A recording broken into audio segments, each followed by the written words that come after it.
And I know everyone's recognizes very fully that the health connector has had a rocky start. There's no sugarcoating it. But we will succeed in terms of making this work, and it will help succeed because of your efforts.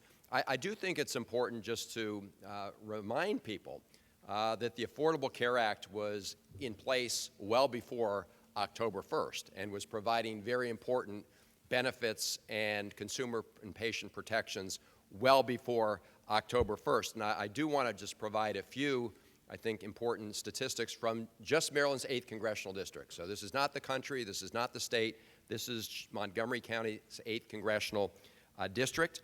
And as a result of the Affordable Care Act, approximately 5,000 young people are now able to participate on their parents' health insurance policies. So these are people who would have not been covered up to about the age of 26.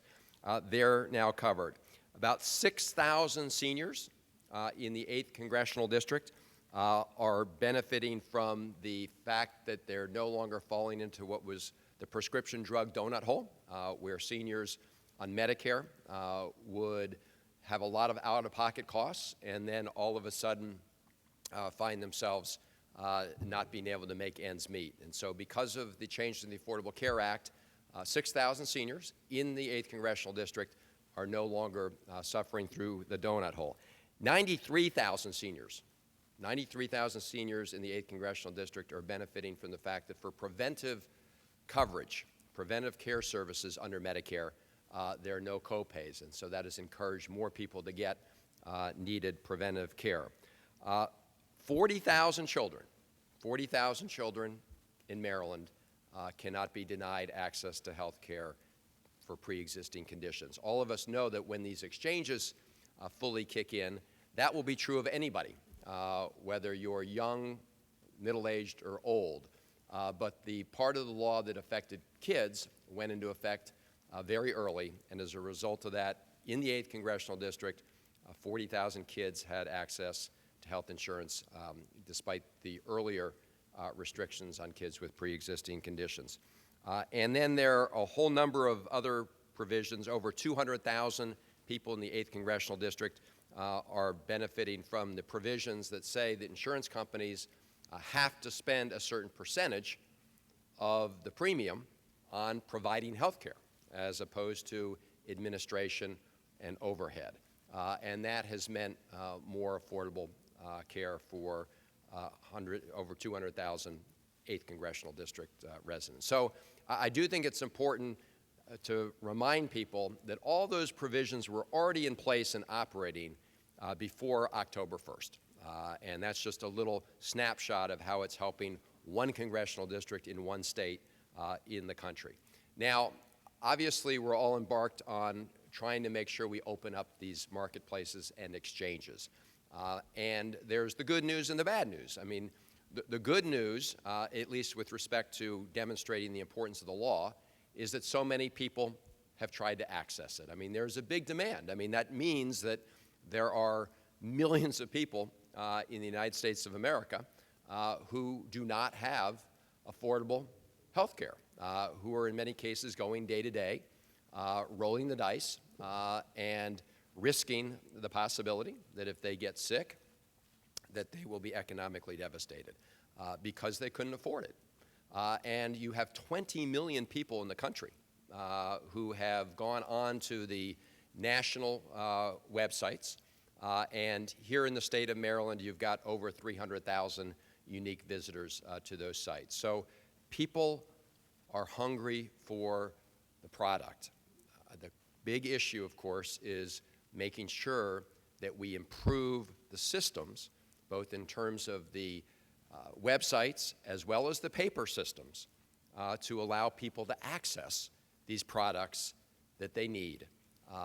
And of course, in order to make sure that these products are affordable, we need to encourage people of all ages to sign up. And that's why the folks in this room are so important, because we've got to make sure that this system gets up and running. And in the meantime, while the folks who know the technology are doing their job, we've got to make sure that we engage with the Marylanders who are trying to access the system, do our best to keep them up to date and informed about the current status of the system.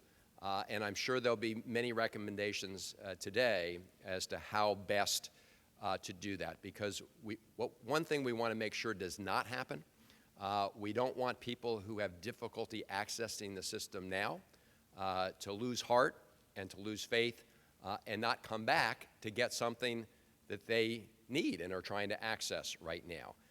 And so that's why it's so important that we be fully engaged and explain to people what the status of the system is and what steps they can do and take now, what steps they can take now to put themselves in the best position possible when things are running more smoothly. So, look, as the President has said with respect to the national efforts, as Governor O'Malley has indicated here in the state of Maryland, this launch did not go as people had planned for and hoped, but the demand is there. And I will just close by making the point that just a couple days ago we were going through a number of clips, newspaper clips and headlines from the time that the prescription drug Part D was launched. And I'll tell you, it took them many, many weeks to get that system up and running, and that, of course, was not as large a system. And if you look at the headlines from that period of time, around 2004, 2005 time period, it was, glitches mar rollout of prescription drug sign-up, seniors having difficulty accessing the system. And guess what? They ended up working out the problems, and that became a very popular benefit and coverage under Medicare Part D. And that was in a situation, an environment, frankly, where everybody was actually working together to try and get people signed up. I mean, whether you were in favor of the law as it passed, and there were different versions of proposed laws, but once that law passed, Democrats and Republicans, independents worked together to make it work. We obviously have a very different circumstance in this case. You still have lots of people who are trying to prevent this law from happening. So that obviously provides additional headwinds, not here in the state of Maryland, but across the country in many other states. But we're going to persevere, and we're going to get it done. We're going to get it done around the country, and all of you are going to make sure that we get it done here in the state of Maryland, because people are counting on all of you to make sure that they can get affordable care in our state. Let's get it done. Let's do it for them. Thank you all very much for being here and for doing it.